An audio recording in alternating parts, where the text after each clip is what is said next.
From a flicker of candlelight in 1789 to the glare of modern screens in the West Wing, every president has held the pen. Executive orders not passed by Congress, but etched into law by command. Some shaped history. Some sparked controversy. Others were forgotten. Until now. This is where we break them down. Every signature, every shift in power, every consequence still felt today. From Washington to Biden, welcome to Executive Order Watch.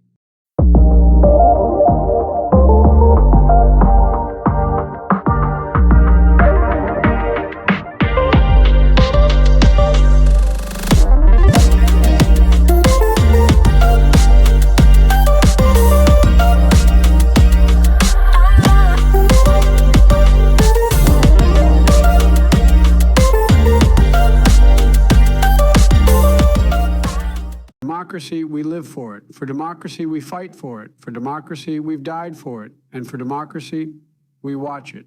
This is Executive Order Watch. Truth Seekers, tonight we close the curtain on the first term of President Harry S. Truman. What began as a sudden ascension, thrust into leadership after the passing of Franklin Delano Roosevelt, turned into one of the most consequential stretches of American leadership in the 20th century. Truman didn't shy away from the hard calls. He helped bring an end to World War II. He recognized the urgency of rebuilding Europe through the Marshall Plan. And he drew the first lines of what would become the Cold War, standing against totalitarianism with the Truman Doctrine. But perhaps most telling was his stand, however imperfect, for civil rights. He signed Executive Order 9981, desegregating the military. He created the President's Committee on Civil Rights. He called for anti-lynching laws and voting protections, even knowing it could split his party. He did not finish the fight, but he moved the needle when many wouldn't touch it. Truman also faced criticism, harsh measures against striking workers, civil liberty concerns during loyalty investigations, and the early stirrings of Cold War surveillance. Yet through grit, he carved a path forward. That was Truman's first term, bold, imperfect, historic.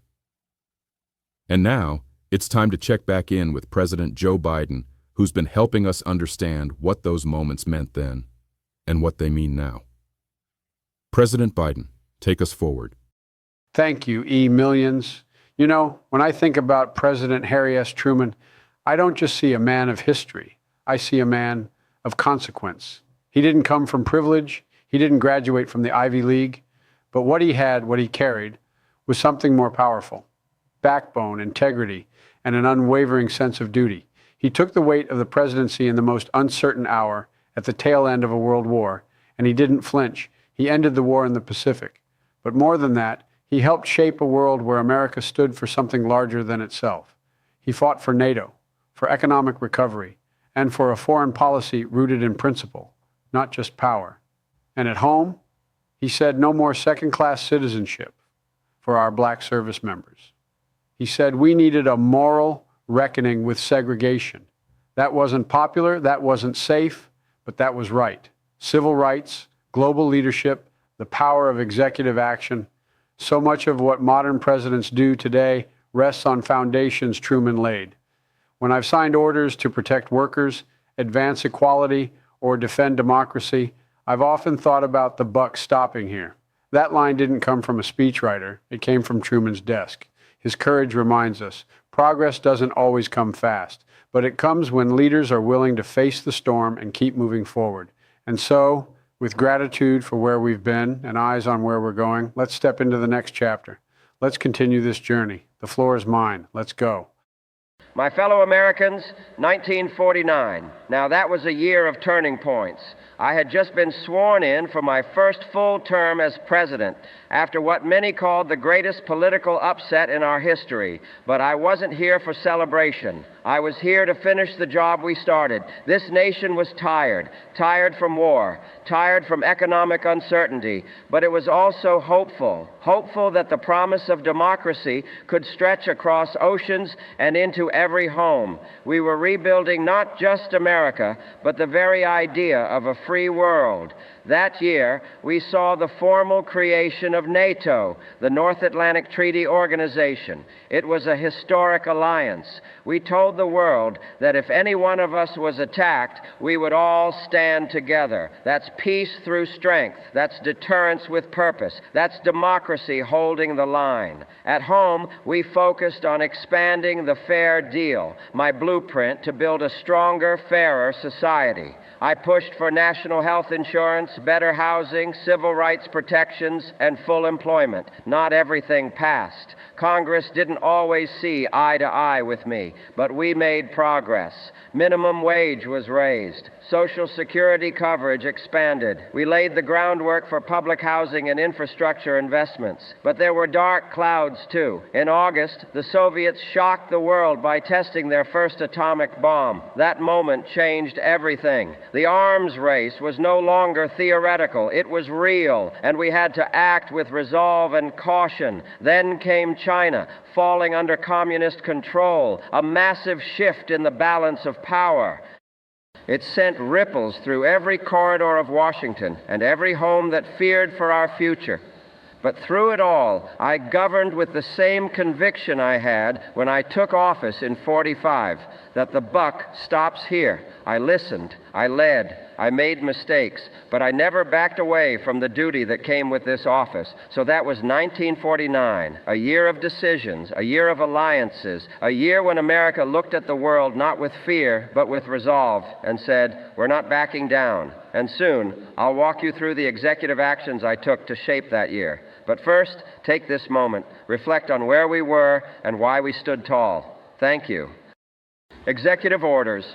Executive Order 9919, delegating authority and establishing procedures under the joint resolution approved December 30, 1947, signed January 3, 1948. Executive Order 9928, suspending professional examinations for permanent promotion of officers in the Medical Department of the Army, signed January 21, 1948. Executive Order 9929, creating an emergency board to investigate a dispute between the Akron, Caton, and Youngstown Railroad Company and other carriers, signed January 27, 1948.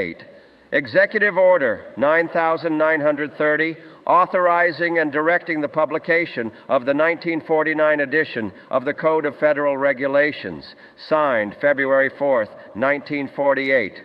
Executive Order 9931, amendment of Executive Order 9905, signed February 19, 1948. Executive Order 9932, acquisition of competitive status and reemployment of certain persons appointed or assigned to the Foreign Service, signed February 27, 1948. Executive Order 9934, creating a board of inquiry to report on a labor dispute affecting the operation of atomic energy facilities, signed March 5, 1948. Executive Order 9934A, creating a board of inquiry to report on a labor dispute affecting the meatpacking industry, signed March 15, 1948. Executive Order 9935, directing the transfer of certain vessels to the government of Italy, signed March 16, 1948. Executive Order 9936, creating an emergency board to investigate a dispute between the Terminal Railroad Association of St. Louis and certain of its employees, signed March 18, 1948. Executive Order 9937, authorizing agencies participating in the Philippine Rehabilitation Program, signed March 20th, 1948. Executive Order 9938, revoking Executive Order 9544, authorizing control of a certain airport, signed March 22nd, 1948. Executive Order 9940, creating an emergency board to investigate a dispute between the Railway Express Agency, Incabjord, and certain of its employees, signed March 25, 1948.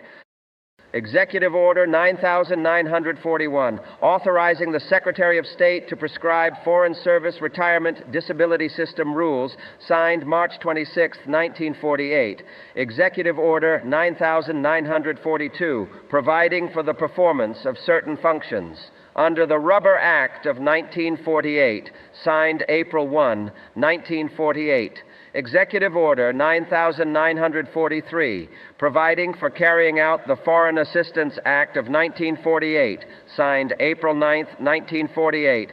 Executive Order 9955, regulations pertaining to promotions to certain grades in public health service, signed May 6, 1948. Executive Order 9956, exemption of Harry B. Mitchell from compulsory retirement for age, signed May 6, 1948. Executive Order 9957, possession, control, and operation of railroads, signed May 10, 1948. Executive Order 9958, creating an emergency board to investigate a dispute between National Airlines, Inc. and employees, signed May 15, 1948. Executive Order 9959, creating a board of inquiry affecting communications industry labor dispute, signed May 18, 1948. Executive Order 9961, directing Civil Service Commission reemployment rights determinations, signed May 19, 1948. Executive Order 9962, regulations governing payment of salaries, compensations outside continental U.S. or Alaska, signed May 24, 1948. Executive Order 9963, exemption of Samuel B. Hill from compulsory retirement for age, signed May 28, 1948. Executive Order 9964, creating a board of inquiry affecting maritime industry dispute, signed June 3, 1948. Executive Order 9965, creating an emergency board to investigate disputes between National Airlines, Inc. and employees, signed June 3, 1948. Executive Order 9966, exemption of Carol Miller from compulsory retirement for age, signed June 4, 1948. Executive Order 9967, designation of certain officers to act as Secretary of Agriculture, signed June 12, 1948. Executive Order 9968, designation of certain officers to act as Secretary of Labor, signed June 17, 1948. Executive Order 9969, suspension of 8-hour law for Alaska Railroad work, signed June 19, 1948. Executive Order 9970, creating a board of inquiry labor dispute bituminous coal industry, signed June 19, 1948. Executive Order 9971, creating an emergency board for Army transportation disputes, signed June 23, 1948. Executive Order 9972, designating the International Joint Commission, U.S.-Canada, signed June 25, 1948. Executive Order 9973, Amendment of EO, 9830, amending Civil Service Rules, signed June 28, 1948. Executive Order 9973A, exemption of Frank H. Wong from compulsory retirement for age, signed July 2, 1948. Executive Order 9974, extension of EO 9898, suspending 8-hour law on certain public works, signed July 1, 1948. Executive Order 9975, regulations governing travel expenses for veterans claimants, signed July 7, 1948. Executive Order 9976, amendment of EO 9899, 9871. Grants allowances for enlisted personnel on foreign duty, signed July 12, 1948. Executive Order 9977, discontinuing certain district land offices, signed July 14, 1948.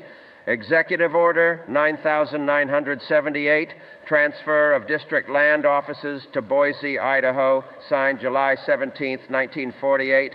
Executive Order 9979, prescribing portions of selective service regulations and delegating authority, signed July 20th, 1948. Executive Order 9980, regulations governing fair employment practices within federal establishment, signed July 26, 1948. Executive Order 9981, establishing the President's Committee on Equality of Treatment and Opportunity in Armed Services, signed July 26, 1948. Executive Order 9982, extending provisions of Executive Order 9870, Foreign Service Allowances Allotments, signed July 29, 1948. Executive Order 9983, exemption of Garland S. Ferguson from compulsory retirement for age, signed July 31, 1948.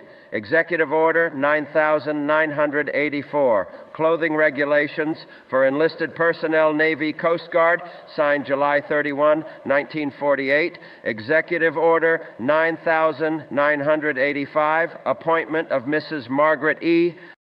Baddick without civil service compliance, signed August 16, 1948. Executive Order 9986, sale of vessels of the Navy, signed August 16, 1948. Executive Order 9987, creating a board of inquiry affecting maritime industry labor dispute, signed August 17, 1948. Executive Order 10015, amendment of EO 10010 Emergency Board for Akron and Barberton Belt Railroad dispute, signed November 5, 1948. Executive Order 10016, coat of arms, seal, and flag of the Vice President of the United States, signed November 10, 1948. Executive Order 10017, amendment of regulations governing appointment of fourth-class postmasters, signed November 15, 1948.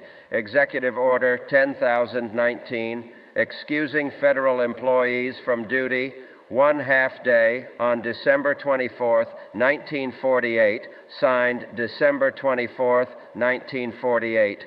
Executive Order 10020, prescribing the Manual for Courts-Martial, U.S. Army, 1949, signed December 7, 1948. Executive Order 10023, amendment of EO 9984, clothing regulations for enlisted personnel, signed December 20, 1948. Executive Order 10024, restoration of lands to location and entry under mining laws, signed December 30th, 1948. Executive Order 10025, designating public international organizations entitled to privileges, exemptions, and immunities, signed December 30, 1948. Good evening, everyone. Let's focus on 1949. A year when President Truman's executive orders shaped civil rights, governance, and international policy in ways that still resonate. Here are 10 key EOs from 1949 and why they continue to matter. EO 10087, transferring cemeteries to American Battle Monuments Commission, December 3, 1949. Enhanced permanent U.S. stewardship of overseas military cemeteries. Today, these sites honor fallen service members worldwide and remind us of our global responsibilities. EO 10090, allowing FTC to inspect income tax returns, December 6, 1949. Empowered oversight into corporate taxation and trade practices. Today, it underpins our transparency and enforcement capabilities over economic policy and trade. EO 10091, extending trust periods on Indian lands, December 11, 1949. protected Native American land rights by extending federal trust status. Today, it continues to shape tribal sovereignty and land law. EO 10092, establishing airspace reservation over Superior National Forest, December 17, 1949, reserved airspace for federal forest management in Minnesota. Today, precedent for balancing federal land use, conservation, and aviation rights. EO 10093, revoking EO 9512, Field Positions Allocation Rules, December 20th, 1949, streamlined government staffing rules tied to classification systems. Today, highlights the evolution of federal personnel policy. EO 10094, further exemption from retirement for Clyde B. Aitchison, December 22nd, 1949, granted a high-level service exemption based on public interest merits. Today illustrates executive flexibility in federal workforce management. EO 10082, Reciprocal Trade Agreements Program Procedures, October 5, 1949, set rules for U.S. trade negotiation under the reciprocal trade policy. Today, forms part of the long legacy of trade authority shaping post-war global commerce. EO 10079, transferring Virgin Islands property to Interior, September 9, 1949, changed jurisdiction over public land in the U.S. Virgin Islands. Today, reflects the federal government's role in territorial administration. EO 10078, creating an emergency board in a railroad labor dispute, September 9, 1949, used executive authority to manage labor conflict in transportation. Today, foreshadows federal mediation powers during national infrastructure or labor crises. EO 10077, transferring Guam from Navy to Interior Department, September 7, 1949, shifted administration of Guam towards civilian control. Today, important step in the evolution of territorial governance and later self-determination. Why these matter today? They illustrate how executive action handled labor, trade, civil service, and territorial matters when Congress was gridlocked. While not as nationally dramatic as Executive Order 9981 in 1948, many of these quietly influenced frameworks still active today, from land law and civil service to oversight and civil military commemoration. Collectively, these orders show Truman shaping the post-war administrative state and projecting American policy beyond its shores. In closing, Truman's 1949 executive orders may not be household names, but they are part of the enduring architecture of U.S. government, covering civil rights, trade, veterans affairs, land policy, and territorial administration. They remind us that executive power, when wielded responsibly, can quietly lay foundations that last decades. That's the legacy we carry forward, balancing stability, fairness, Pizza, and national where purpose. we deliver happiness one slice at a time. What's your craving today? Yeah, hi. Is Seymour there? Oh, Seymour. I think he might be busy making our special pies. But hey, why not swing by the pizzeria? We've got a pie with your name on it. Anything else I can help you with? I was looking for Seymour Butts. Ah, I see. Well, if you're looking for Seymour Butts, he might be hiding behind a pepperoni slice. Anything else I can do for you today? No, that's it. Hi, I'm Terrence, a marketing professional with a passion for helping your business grow smarter and faster. Here at DaBomb Digital Media, based right here in Atlanta, Georgia, we specialize in bringing your vision to life. Whether you're launching your first website or reimagining your entire digital presence, we've got you covered.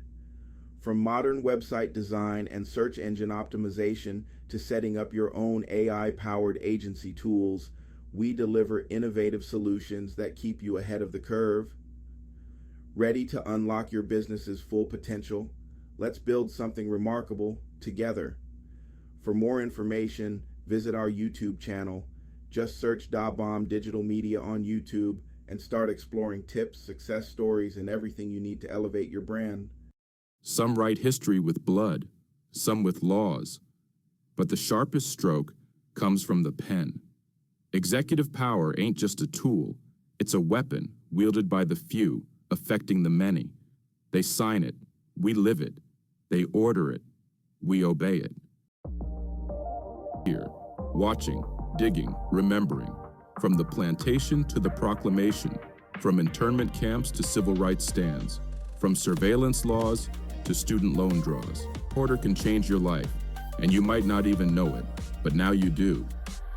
So stay locked in, stay woke, stay sharp. We ain't just talking about power. We tracking it. Executive Order Watch, and we ain't blinking.